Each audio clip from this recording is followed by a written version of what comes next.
আসসালামু আলাইকুম ওয়া রাহমাতুল্লাহ। সুপ্রিয় দিনী বন্ধুরা, দিন ও ধর্মের জ্ঞান এই ইসলামিক চ্যানেলটির পক্ষ থেকে জানাই আন্তরিক শুভেচ্ছা। খলিফা হারুনুর রশিদের হঠাৎ করে মনোবিকলন শুরু হয়। কিছুই তার ভালো লাগে না, মনে দারুণ অশান্তি। ফজল বারকামিকে ডেকে বললেন, আমাকে কোনো আল্লাহর ওলির কাছে নিয়ে চলুন, হয়তো তার কাছে গিয়ে আমি শান্তি পাবো। বারমাকি তাকে নিয়ে গেলেন হযরত সুফিয়ান সৌরি রহমাতুল্লাহ আলাইহির বাড়িতে। খলিফার আগমন বার্তা পেয়ে সুফিয়ান সৌরি রহমাতুল্লাহ আলাইহি বললেন, তাকে তলব করলে তিনি নিজেই খলিফার দরবারে গিয়ে হাজির হতেন। স্বয়ং খলিফার আসার কোনো প্রয়োজন ছিল না। হারুনুর রশিদ একথা শুনে ফজল বারমাকিকে বললেন, আমি যাকে চাই ইনি হয়তো সে ব্যক্তি নন। তখন ফজলের মনে হলো হয়তো ফুজাইল ইবনে ইয়াস রহমাতুল্লাহ আলাইহি তার কাঙ্ক্ষিত পুরুষ। অতএব তারা সেখানেই গেলেন। ইবনে ইয়াজ রহমাতুল্লাহ আলাইহির বাড়ির দরজায় দাঁড়িয়ে দুজন শুনলেন ভেতরে কোরআন শরীফ পাঠ হচ্ছে। তিনি পাঠ করছেন, অপকর্মকারীরা কি মনে করে যে আমি তাদেরকে ঈমানদার ও পুণ্যবানদের মধ্যে গণ্য করব? আয়াতটি শুনে খলিফা বলেন, উপদেশ প্রার্থী হিসেবে আমার জন্য এই আয়াতটি যথেষ্ট। এবার দরজায় করাঘাত করা হলো। ভেতর থেকে আওয়াজ এলো, কে? জবাবে বলা হলো, আমিরুল মুমিনিন। এখানে তার কি প্রয়োজন? আমারই বা তার কাছে কি প্রয়োজন? আপনারা আমাকে সংসারের দিকে টেনে নিবেন না। ফজল বারমাকি বললেন, দেশের খলিফার প্রতি সম্মান প্রদর্শন করা সকলেরই কর্তব্য। ফজল রহমাতুল্লাহ আলাইহি বললেন, আমাকে কেন এত জ্বালাতন করছেন? তার বিরক্তি সত্ত্বেও ভেতরে ঢোকার অনুমতি চাওয়া হলো। তিনি বললেন, আমি অনুমতি দিচ্ছি না, তবে খলিফা যদি একান্তই ভেতরে আসতে চান তো সেটি তার ইচ্ছা। যাই হোক, খলিফা ভেতরে ঢোকা মাত্র ইবনে ইয়াজ রহমাতুল্লাহ আলাইহি ঘরের প্রদীপ নিভিয়ে দিলেন, বাদশাহ যেন তার মুখ দেখতে না পান। বাদশাহ অবশ্য ওই আধারেই হাত বাড়িয়ে দিলেন ফজল রহমাতুল্লাহ আলাইহির দিকে। হাতে হাত মিলল। ফজল রহমাতুল্লাহ আলাইহি, হায় কি নরম হাত! এই হাত জাহান্নামের আগুন থেকে রক্ষা পেলেই হয়, বলেই তিনি নামাজে দাঁড়িয়ে গেলেন। খলিফা হারুনুর রশিদ কান্নায় ভেঙে পড়লেন, বললেন, আমাকে কিছু বলুন। নামাজ শেষ করে ফজল রহমাতুল্লাহ আলাইহি বললেন, আপনার পিতামহ রাসূলুল্লাহ সাল্লাল্লাহু আলাইহি ওয়াসাল্লামের পিতৃব্য ছিলেন। তিনি ভাতৃষ্পুতের কাছে খলিফা পদের প্রার্থনা করেন, কিন্তু রাসূল করিম সাল্লাল্লাহু আলাইহি ওয়াসাল্লাম বললেন, চাচাজি, আপনাকে দেশাধিপত্য না দিয়ে আপনার নিজের উপর শাসন কর্তৃত্ব দিলাম। মনে রাখবেন, 1000 বছর ধরে খলিফা হয়ে জনসেবার চেয়ে আল্লাহর ইবাদতে নিজেকে নিয়োজিত রাখা অনেক গুণে শ্রেয়। বিচার দিবসে নেতৃত্ব লজ্জা পায়, অপদস্থতার কারণ হয়। বাদশাহ বলেন, আরো কিছু বলুন। ফজল রহমাতুল্লাহ আলাইহি বললেন, ওমর ইবনে আব্দুল আজিজ খলিফা পদে অধিষ্ঠিত হয়ে সলিম ইবনে আব্দুল্লাহ, রাওয়াহা ইবনে হাইয়ান রহমাতুল্লাহ আলাইহি প্রমুখ প্রাজ্ঞ ব্যক্তিকে ডেকে বললেন, আমার উপর যে দায়িত্ব ন্যস্ত হলো তা পালনের জন্য কিভাবে কি করতে হবে আপনারাই তা ঠিক করে দিন। তাদের মধ্য থেকে একজন বললেন, বিচার দিবসে যদি শাস্তির হাত থেকে অব্যাহতি চান তাহলে বৃদ্ধ মুসলিমগণকে পিতৃতুল্য, তরুণদের ভ্রাতৃতুল্য, অপ্রাপ্ত বয়স্কদের সন্তানতুল্য, স্ত্রীলোকদের জননী ও ভগিনী তুল্য জ্ঞান করবেন। খলিফা হারুনুর রশিদ বললেন, আরো কিছু বলুন। ফজল রহমাতুল্লাহ আলাইহি আরো বললেন, আমার আশঙ্কা আপনারই দেহ সুষমা ও কোমল শরীর জাহান্নামের আগুনে ঝলসে কদাকার হয়ে না যায়, কেননা অনেক আমির বাদশাহ সেদিন জাহান্নামের আগুনের শিকার হবে। দারুণ ভয়ে বিবর্ণ হয়ে গেলেন খলিফা হারুনুর রশিদ। বুক ঠেলে কান্না উথলে উঠল। ইবনে ইয়াজ রহমাতুল্লাহ আলাইহি বলে চললেন, আল্লাহকে ভয় করুন, পরকালের জবাবদিহিতার জন্য প্রস্তুত থাকুন। শেষ বিচারের দিনে আল্লাহ আপনাকে আপনার প্রতি প্রজা সম্বন্ধে জিজ্ঞাসাবাদ করবেন, সেজন্য তৈরি থাকুন। একটি বৃদ্ধাও যদি রাতে অভুক্ত থেকে পরদিন সকালে আপনার বিরুদ্ধে আল্লাহর কাছে অভিযোগ জানায় তাহলে আপনার অবস্থা মারাত্মক হবে। ফজল রহমাতুল্লাহ আলাইহির এই কথায় খলিফা প্রচন্ড কান্নায় ভেঙে পড়েন। সে কান্না সহ্য করতে পারলেন না ফজল বারমাকি। ফজল রহমাতুল্লাহ আলাইহিকে বললেন, এবার ক্ষান্ত হন তাপস, আপনি যে বাদশাকে মেরে ফেলার জোগাড় করছেন। ফজলকে রীতিমতো ধমক দিলেন ফজল রহমাতুল্লাহ আলাইহি, তুমি চুপ করো হামান, তুমি আর তোমার দলের লোকেরাই খলিফার সর্বনাশ করছো, আমি নই। খলিফার কান্না আরো বেড়ে যায়। অশ্রুরুদ্ধ কণ্ঠে তিনি তার সঙ্গীকে বলেন, উনি আপনাকে হামান বলেছেন, তার মানে আমাকে ফিরাউন বলে মনে করছেন। পরে তাপস ফোজাইলকে তিনি প্রশ্ন করেন, আপনি কি ঋণী? হ্যাঁ, আমি আল্লাহর কাছে ঋণী। তার নির্দেশ পালন ও ইবাদতেই আমার ঋণ। এই ঋণের জন্য তিনি যদি আমাকে ক্ষমা না করেন তাহলে তা আমার জন্য পরম পরিতাপ ও বিপদের কারণ হবে। কোন লোকের কাছে আপনি ঋণী কিনা আমি তাই জানতে চাইছি। খলিফা বললেন। ফোজাইল রহমাতুল্লাহ আলাইহি বললেন, আল্লাহকে ধন্যবাদ, আমি তার কাছে থেকে প্রভূত সম্পদ লাভ করেছি। তার বিরুদ্ধে আমার কিছু বলবার নেই, আর অন্যের কাছে ঋণী হওয়ারও প্রশ্ন নেই। অতঃপর খলিফা হারুনুর রশিদ তার পায়ের কাছে 1000 দিনারের একটি থলে রেখে বললেন, এই মুদ্রাগুলো সম্পূর্ণ হালাল। এগুলো আমি আমার মায়ের সম্পত্তি থেকে পেয়েছি। দয়া করে নির্দ্বিধায় গ্রহণ করুন। ফোজাইল রহমাতুল্লাহ আলাইহি বড় ব্যথা পেলেন। বললেন, আমার সব কথাই বৃথা গেল। এখনই আপনার অবিচার শুরু হয়ে গেল। আপনার ভার লাঘব করার জন্য আমি আপনাকে মুক্তির দিকে আহ্বান করছি, আর আপনি আমার বোঝা ভারী করে নিজেকে মৃত্যু গহ্বরের দিকে ঠেলে দিচ্ছেন। হায় হায়, আমার একটি কথাও কাজে লাগলো না। এই বলে তিনি উঠে দাঁড়ালেন। খলিফা ও তার অনুচর ঘর থেকে নিষ্ক্রান্ত হওয়া মাত্র তিনি দরজা বন্ধ করে দিলেন।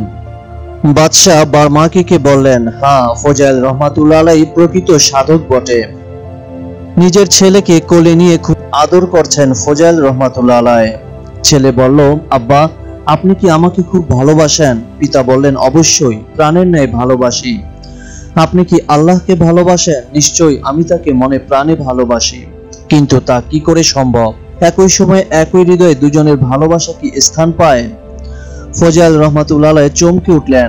এই কথা কি তার পুত্রের নাকি মহান আল্লাহর? সঙ্গে সঙ্গে প্রিয় পুত্রকে কোল থেকে নামিয়ে দিয়ে তিনি আল্লাহর দরবারে হাত উঠালেন। প্রভু গো, আমি শুধু আপনারই ভালোবাসায় আমার হৃদয় মন সমর্পণ করলাম। আরেকটি পরিবর্তন এলো তার পবিত্র জীবনে। তিনি একবার দেখলেন আরাফাতের ময়দানে দাঁড়িয়ে বহু মানুষ বিলাপ করছে, সকাতর প্রার্থনা জানাচ্ছে মহিমাময় প্রভুর দরবারে। এই দৃশ্য দেখে তিনিও বিচলিত হয়ে বললেন, প্রভু আমার, এতগুলো মানুষ একসঙ্গে যদি কোনো কৃপণের কাছে কাকুতি মিনতি করে সাহায্য প্রার্থী হয় তাহলে সেও কিছুতেই তাদের আর নিরাশ করতে পারে না। প্রভু গো, আপনি দাতা শ্রেষ্ঠ, দয়াময়, নিঃসন্দেহে আপনি প্রার্থনা মঞ্জুর করবেন। তাকে প্রশ্ন করা হয়, আপনি কি মনে করেন আরাফাতে কান্নারত সবাইকে আল্লাহ ক্ষমা করবেন? তিনি বললেন, এদের মধ্যে অধম ফোজাইল যদি না থাকতো তাহলে সম্ভবত সকলেই আল্লাহর কাছ থেকে ক্ষমা লাভ করত। বিনয় মানুষকে কি মহত্ব দেয়, ঘটনাটি তার এক উজ্জ্বল স্বাক্ষর। মানুষ কখন আল্লাহ প্রেমের শীর্ষবিন্দুতে পৌঁছায়?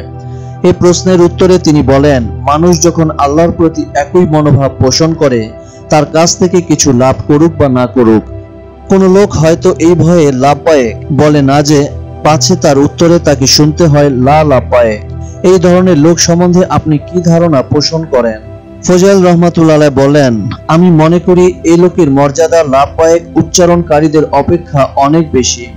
ফোজাইল রহমাতুল্লাহ আলাইহি সম্পর্কে হযরত আহমদ ইবনে হাম্বল রহমাতুল্লাহ আলাইহি বলেন, আমি তাকে বলতে শুনেছি, দুনিয়ায় উন্নতির উপায়ে যিনি অনুসন্ধান করেন তিনি লোকচক্ষে হেয় প্রতিপন্ন হন।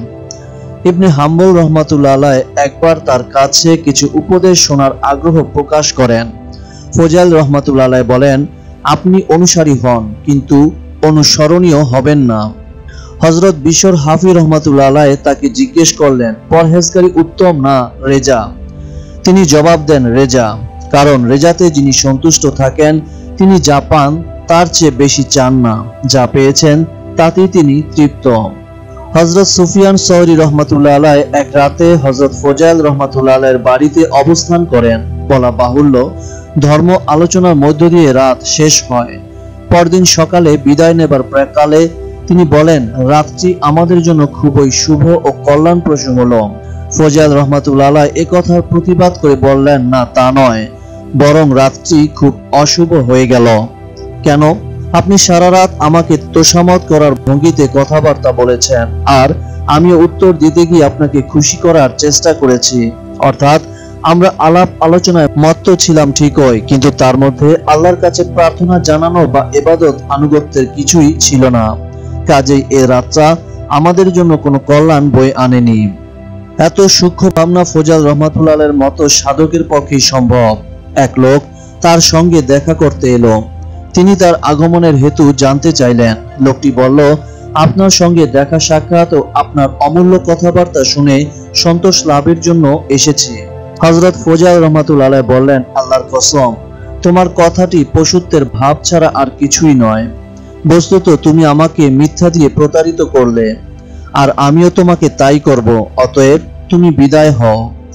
এই আত্মসাধক রোগাক্রান্ত হওয়ার ইচ্ছা পোষণ করতেন এই কারণে যে তাহলে তাকে আর জামাতে নামাজ আদায় বা জনসমাজে যেতে হবে না।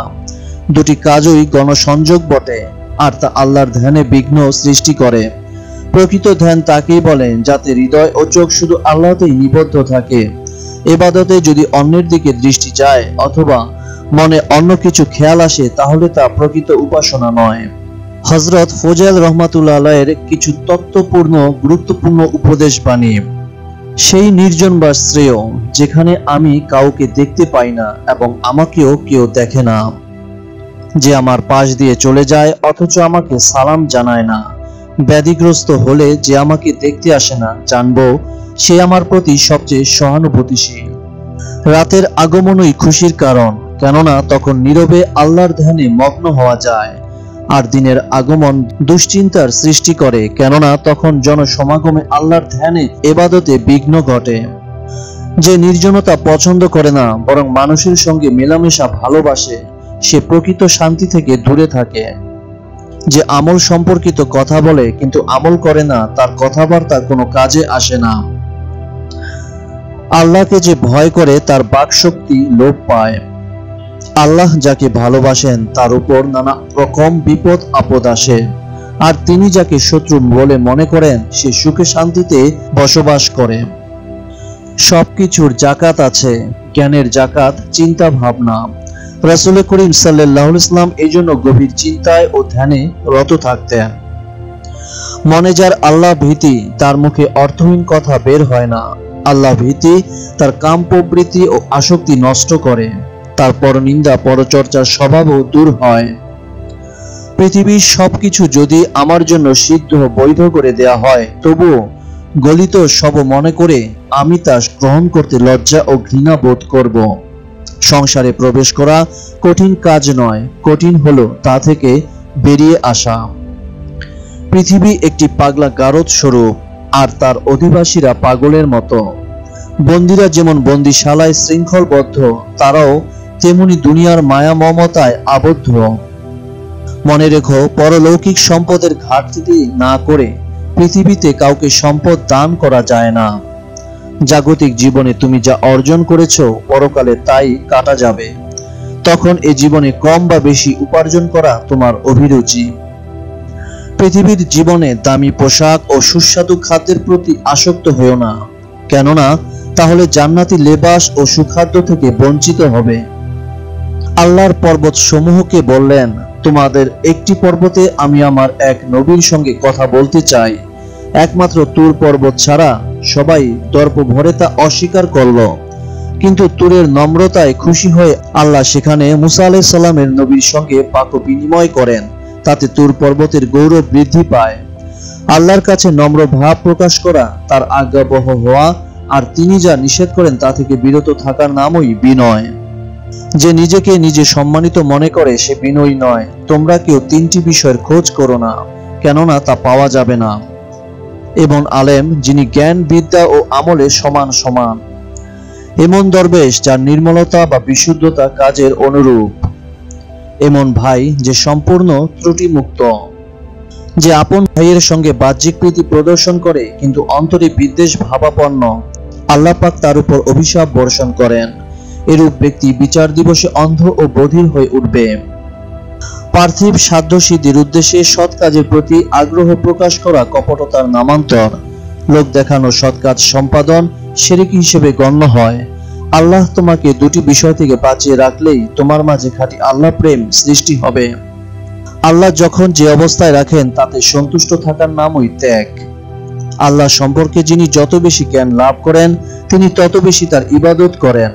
দুনিয়ার কারো কাছে সাহায্যের প্রত্যাশা না করাই প্রকৃত বীরত্ব। যিনি আল্লাহর প্রতি পূর্ণ বিশ্বাসী তিনি তার প্রতি নির্ভরশীল হন, আর যিনি আল্লাহর প্রতি দোষারোপ করেন তিনি কখনোই আল্লাহর উপর নির্ভরশীল নন। কেউ যদি জিজ্ঞাসা করে তুমি কি আল্লাহকে ভালোবাসো, তো চুপ করে থাকাই ভালো, কেননা যদি বলো ভালোবাসি না তাহলে তা হবে অধর্ম, আর যদি বলো ভালোবাসি তাহলে তা হবে মিথ্যা, কেননা তোমার কাজ তার বিপরীত। কেউ কোনো চতুষ্পদ জন্তুকে অভিশাপ দিলে সে এর উত্তরে আমিন বলে, তারপর এই বলে প্রার্থনা করে আমার ও এই ব্যক্তির মধ্যে যে তোমার বেশি অবাধ্য এই অভিশাপ তার উপর আপতিত হোক। দুটি জিনিস হৃদয় ধ্বংস করে, অধিক ভোজন, বেশি শয়ন। অজ্ঞতা প্রসূত অবস্থায় অনেকের মধ্যে কিছু কিছু স্বভাব দেখা যায়, যেমন বিস্ময়কর কিছু না দেখেও হাসা, লোককে উপদেশ প্রদান কিন্তু নিজে তদ্রূপ আমল না করা, রাত্রি জাগরণে আলস্য করা। আল্লাহ তার এক নবীকে নির্দেশ দেন, আপনি পাপীদের আশ্বাস দিন, তারা যদি তওবা করে আমি তা কবুল করব, আর পুণ্যবানদের এই বলে ভয় দেখান যে আমি ইচ্ছা করলেই সবাইকে শাস্তি ভোগ করতে হবে। হযরত ফজল রহমাতুল্লাহ আলাইহি আল্লাহর কাছে প্রায় বলতেন, প্রভু গো, আপনি অনেক সময় আমাকে অনাহারে রাখেন, এমনকি রাতের বেলায় আমার ঘরে আলোর ব্যবস্থাও থাকে না। জানি এসব আপনার প্রিয়জনের বৈশিষ্ট্য, কিন্তু আমাকে আপনি এ মর্যাদা দান করলেন কেন জানি না। তবে যদি এতই করলেন তবে আরো রহমত দান করুন, আমাকে আপনার শাস্তি থেকে রেহাই দিন। তাকে কখনো হাসতে দেখা যায়নি, কিন্তু যেদিন তার পুত্রের মৃত্যু হয় সেদিন তিনি হেসে ওঠেন। কারণ জিজ্ঞেস করলে তিনি বললেন, বুঝলাম যে আল্লাহ আমার ছেলের মৃত্যুতে খুশি, তাই তার খুশির সঙ্গে আমিও খুশি হলাম, আর স্বাভাবিকভাবে আমার মুখে হাসি ফুটে উঠল। তিনি বলেন, নবী রাসূলগণের প্রতি আমার কোনো ঈর্ষা নেই, কেননা তারাও মৃত্যু, কবর, কিয়ামত, বিচার ও পুলসিরাতের শিকার। হাসরের মাঠে তারাও নফসি নফসি করবেন। ফেরেশতাগণের উপরও আমার কোনো হিংসা নেই, কেননা মানুষের চেয়ে তাদের ভয় আরো বেশি। আমার হিংসা কেবল তাদের প্রতি যারা এখনো মাতৃগর্ভ থেকে জন্মগ্রহণ করেনি।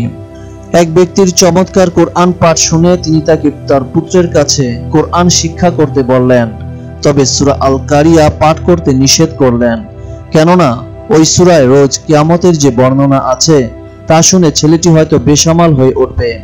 হলোও তাই। কারি সাহেব তার ছেলের কাছে কোরআন তিলাওয়াত শুরু করলেন, আর ঘটনাচক্রে আল কারিয়া সূরাটিও আবৃত্তি করলেন। তা শুনে ছেলেটি এত জোরে চেঁচিয়ে উঠল যে মুহূর্তের মধ্যে সে মারা গেল। হযরত ফজল রহমাতুল্লাহ আলাইহি মৃত্যুকালে স্ত্রী ও তার দুই মেয়ে রেখে যান। তিনি তার স্ত্রীকে বলে রাখেন, তার মৃত্যুর পর ও স্ত্রীর মৃত্যুর আগে স্ত্রী যেন মেয়ে দুটিকে নিয়ে আবু কুবায়স পর্বতে গিয়ে আল্লাহর কাছে প্রার্থনা করেন যে, প্রভু গো, আমার স্বামীর ইচ্ছাক্রমে এ প্রার্থনা করছি। জীবিতকালে আমি আমার কন্যা দুটির হেফাজত করেছি সাধ্যমতো, এখন আমার জীবন সন্ধ্যা ঘনায়মান, তাই অনাথিতের আপনাদের হাতেই সমর্পণ করছি, আপনি ইচ্ছামতো এদের ব্যবস্থা করুন। অতঃপর একদিন হযরত ফজল রহমাতুল্লাহ আলাইহি তার প্রতিপালকের কাছে ফিরে গেলেন। একদিন তার পত্নীর জীবনেও শেষ লগ্ন এসে গেল। স্বামীর নির্দেশ মতো কন্যাদ্বয় সহ আবু কুবায়স পর্বতে গিয়ে তিনি আল্লাহর দরবারে অন্তিম প্রার্থনা জানালেন। আর তখন ওই পথ ধরে চলছিলেন ইয়েমেনের বাদশাহ, তার সঙ্গে তার দুই পুত্র। তিনি ফজল রহমাতুল্লাহ আলাইহির পত্নীর প্রার্থনা শুনে কৌতূহলক্রান্ত হয়ে তাদের কাছে এলেন, সব বৃত্তান্ত শুনলেন। তারপর বললেন, আপনার যদি আপত্তি না থাকে তাহলে আমার এই ছেলে দুটির সঙ্গে আপনার মেয়েদের বিয়ে দিতে চাই। তাপস পত্নী বললেন, না, আমার কোনো আপত্তি নেই। জনপদ থেকে তখন ওই পালকি সংগ্রহ করে এনে ইয়েমেনের সুলতান সাড়ম্বরে তাদের দেশে নিয়ে গেলেন এবং মহা ধুমধামের সঙ্গে শুভ শাদী মোবারক সম্পন্ন হলো। আল্লাহর প্রিয়জন এই মহান তাপস অর্জন করলেন আল্লাহর অপূর্ব রহমত। আউলিয়া উলিয়াগণ আল্লাহর বন্ধু, তাদের প্রতি শ্রদ্ধা, ভক্তি, মহব্বত, আদব ও সম্মান রাখা উচিত। আল্লাহ আমাদের সবাইকে বুঝার তৌফিক দান করুন, আমিন।